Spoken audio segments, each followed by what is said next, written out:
Afternoon, everybody. It's a total turn from what you've been seeing now, and this really comes to what we call the softer part of our business, but all those investments have to make money.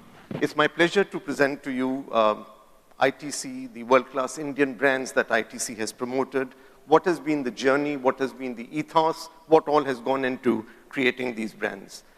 India has a long history. India and its cuisine have a very long history. This is truly a tale of food that traveled with ambassadors, soldiers, colonizers, and traders.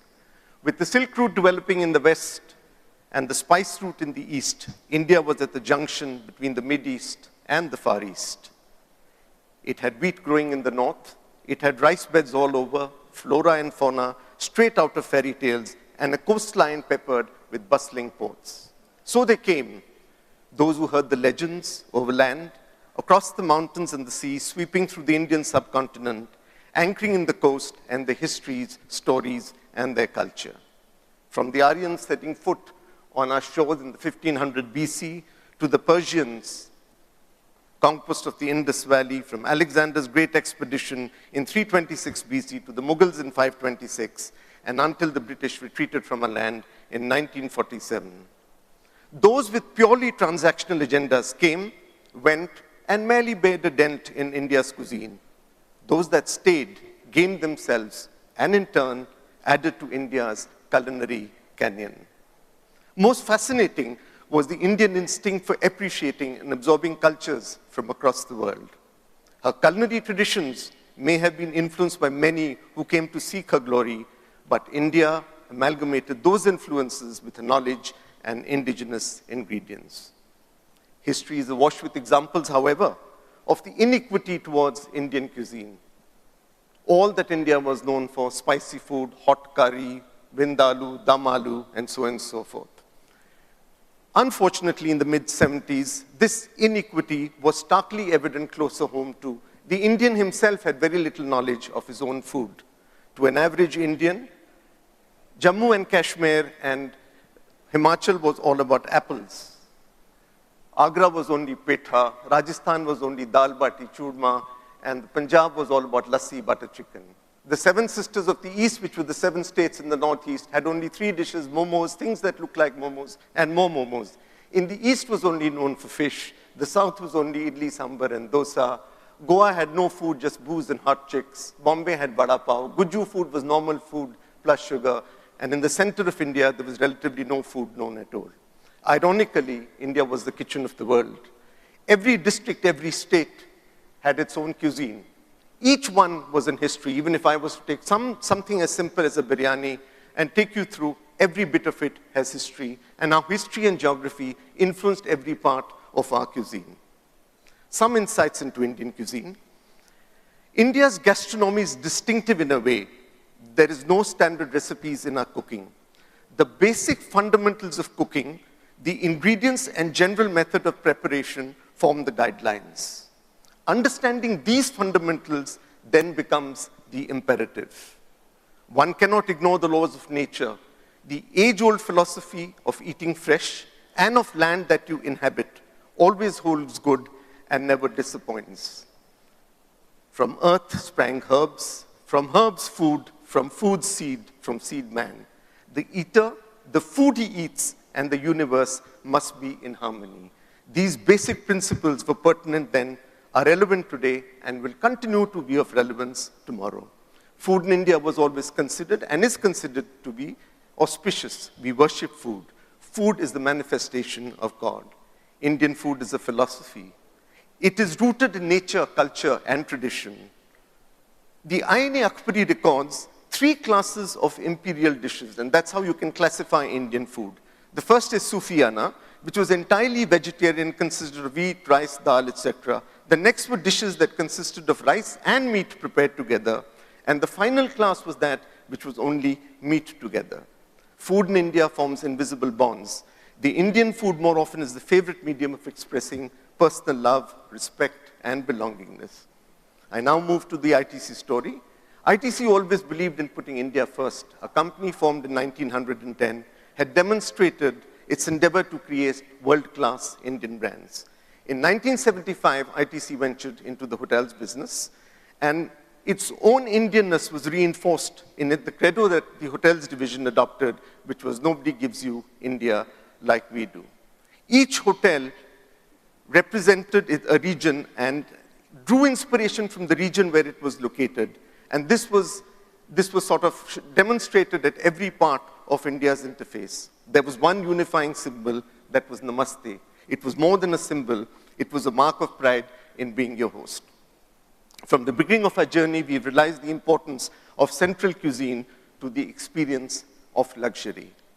The ancient Indian understanding of hospitality demands that you seek that which you hold dearest amongst your possessions, wrap it in your warmest intentions, and offer it with humility and generosity to your guest.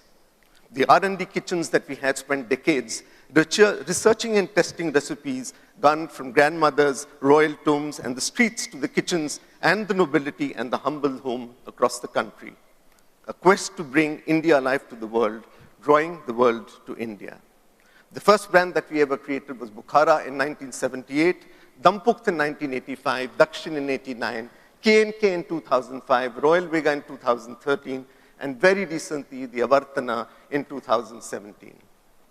Our endeavor to create Bukhara really rose from the perception that Indian food had to get away from the curry. And therefore, we were looking for a brand that diverged from the cliches of the Indian curry. We found our answer in Bukhara, Samarkand, and thanks to the spice route, this knowledge had been imbibed in India, and therefore Bukhara celebrates the art of the tandoor. It is believed, and legend tells us those days, that a simple bread in the form of a flat disc with little or no leaven was baked in a clay oven as caravans traveled. Later, meat began to be cooked in the same tandoor, what was then called a tandoor. Till then, kebabs were only cooked in what was called skewers over a fire. Bukhara is set in stone, clad with Bukhara rugs. It's roughed and it has hewn furniture. It has an open kitchen, and perhaps the first open kitchen in a five-star hotel. Encourages the Indian tradition of eating with fingers. It has a communal environment. What did Bukhara teach us? Bukhara taught us that if it ain't broke, don't fix it. Bukhara has been in existence for close to 40 years. There is no question of menu fatigue. The menu has never changed. There is no question of decor fatigue. The decor has never changed. It has a limited menu. There was a big debate when we expanded our chains that whether there should be many Bukharas or there shouldn't be. Whatever wisdom prevailed of us, right or wrong, the others that we extended in other cities were called Peshawaris, but we always retained one Bukhara. Till today, we have the good fortune that even if a person is eaten in the Peshawari and the next day he moves to Delhi, he says, I must eat at the Bukhara. There is no reservations that Bukhara ever took, and it still doesn't take till today. And the sort of style of cooking and eating that Bukhara has, it wouldn't have made sense to have reservations. For many years, we put the chef before the brand. We always advertised the chef. Regretfully, and we lost our chef one day in a road accident. And then we realized, and we took a U-turn and said how the brand was greater than the chef. Bukhara is known for its consistency. Dal Bukhara is one such example. Always been a focus, irrespective of whichever chef has been there, is on ingredients. Ironically, having created the Bukhara and having got away from Bukhara for the want of a curry, we now realize that despite Bukhara's success, Indian food had to be showcased as fine dining. Our search for this fine dining went in the form of discovering what is today known as the Dampukht. History remembers the Nawab Asif-ud-Daula, who found his kingdom in the grip of a famine and initiated a food for work program. He employed his laborers to build a wall called the Bada Imam Bada by day. They broke it by the night, and that's how he got employment. That's how they got employment. When they went to work in the morning, large cauldrons of rice, meat, vegetables, and spices were all mixed together, and a one-dish meal was made and opened in the evening. One day when this dish was opened, the aroma caught the whiff of caught the attention of the Nawab. And he then sent the royal kitchens to go and research this food. The rest, they say, is history. Dampukh embraces slow cooking. Whether it's in a handi, whether a deg, a crackpot, a stoneware, we believe, and history tells us, that slow cooking always imparts certain qualities for the food. Bukhara was also the first to perfect the art of individual eating when we moved from the thal to the kwan. Bukhara adab. The mannerisms in Dampuk are also, very, very important in every form to create what Dampuk is more about. It's more than a cuisine, it's just an experience. ITC opened its first hotel in Chennai, rightly so that we moved now to Chennai. To the rest of India, the exposure to South Indian cuisine was very limited. However, as we researched it, we realized that there was more than just idli and dosa. Right? There were the forgotten cuisines of Pondicherry and Telangana. There were the Moplas, there were the Saraswats, there were the Chettiars, there were the Mudliyar, there were the Sahibus. There was food of the Syrian Christian, there were the Kodavundus, there were the Tulu Wandus, and then there were obviously the famous kingdom cuisines of many of the kingdoms of the south. What we finally came up with was a combination of authentic coastal and regional specialities, the decor inspired by the dominant temple culture, and this gave rise to Dakshin. They say necessity is the mother of invention. We had the Dampuk, we had the Bukhara, we had the Dakshin. Unfortunately, in smaller hotels that couldn't afford a Dampuk and a Bukhara, we couldn't put one of the two, because if we put a Bukhara, people said, where's the curry? And if we put a Dampuk, people said, where is the kebab? So we had to look for a restaurant that combined both kebabs and curries in the right manner. Our research began again, and our search for such a thing was found in the secrets of Lucknow and Hyderabad, where we discovered that there were 4 styles of cooking kebabs, which was the tawa, the angithi, the tandoor, and kofte. And there were 4 forms of curries, which was the kalia, the korma, the salan, and do pyaza. The kebabs and curries was then a perfect blend of these 4 styles of cooking kebabs and these 4 styles of curries. With the opening of Grand Chola was perhaps the largest research that we ever set going. This was the opening of what has today been awarded as perhaps one of the best restaurants, is Royal Vega. It's a combination of past glories merged with modern gourmet, a purely vegetarian restaurant. Royal Veda looks into the principles of Ayurveda. Ayurveda tells us it is difficult to cook something without understanding the philosophy of any cuisine. One cannot explain the philosophy of such a diverse cuisine and attempt to describe the significance of one set of factors without outlining how it connects to others. Ayurveda, as we know, goes back 600 BC. Ayurveda tells us that our food is embedded in 5 elements, 5 senses, 3 strands, 3 humors, 6 tastes, 6 seasons, 9 feelings. Vedic gastronomy at Royal Vega, these learnings have been incorporated into a modern context. And thus, we have a Royal Vega, an honestly vegetarian initiative, 6 menus honoring 6 seasons, fresh and seasonal, indigenous rituals in absolutely royal settings. We move on, and again we came back to ITC Grand Chola. We couldn't live by history alone, yet we needed to move on. The world was moving to Instagram of food. People photographed food before they ate the food, etc. How could we maintain the history and yet move forward? Thus was the birth of Avartana. It reimagined taste while maintaining the integrity of cuisine. Original flavors, playful medium, authentic and experimental, traditional flavors, contemporary techniques, and artfully presented. This journey in the quest of present and preserve the diverse kitchens of India continued. At ITC, the brand is an immersive experience that brings the legacies, history, and culture of a region alive. We believe that our brands are a set of expectations, memories, stories, and relationships that binds us with the guest. Each of our brands is nestled in a backstory, a story that never stops unfolding, encompassing the entire gamut of associated experiences, especially in the thrill of the discovery. The journey is as important as the destination. We want our guests to believe that I'm investing in myself as opposed to I'm spoiling myself. Our brands tell a story and are relevant to conventional need. In a world where even ordinary has to be extraordinary, our brands attempt to be more than extra, they are more. Our brands are a promise rooted in India's culinary traditions. Each brand has a story to sell and a secret to share. The 5 C's to our success, and we religiously maintain this. I don't need to get into theory, but concept, commitment, consistency, clarity, communication, how each brand even today has a brand custodian and how these brands are managed.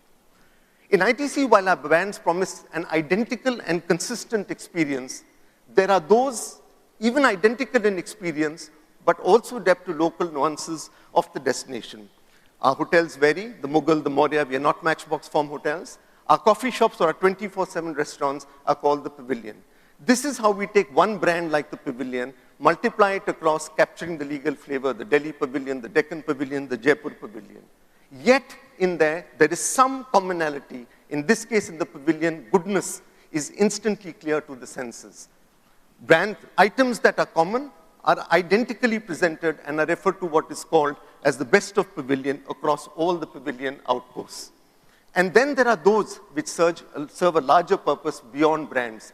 These run through banquets, these run through menu, these could be dietary indicators, etc. To name a few, Alert Meats is our banquet offering that makes sure that people don't sleep post a banquet, post a conference. Choose Wisely program is a program that promotes informed choices on fish consumption and is what we call a dietary indicator.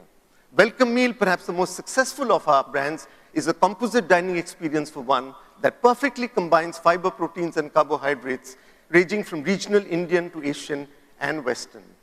Swasti cuisine is a well-being cuisine, combining foods and beverages that promote wellness. Local love is a selection of indigenous flavors of the local area that we capture, compiled by what we call our food Sherpas. Sattva is honestly vegetarian cuisine and is premised on truth and purity. We continue to go forward, curating brands and experiences that our guests can relate to, mindful that in our quest to stay relevant, we do not lose the essence of our past. The responsibility of being in harmony with a 500-year-old culinary legacy becomes ours to preserve, to propagate, and to take forward into the future. Our future lies in our history. And I end with an Urdu couplet by Rizvi, जिसकी खुशबू से महक उठे फिजा, जिसकी रंगत से भी आ जाए मजा, हो नफीस और लजीज हर लुकमा, जायका इसका हो हर एक से जुदा, खाके हो जाए जहान खुश मेहमान, हम बिछाते हैं वही दस्तखान. Jai Hind. Thank you.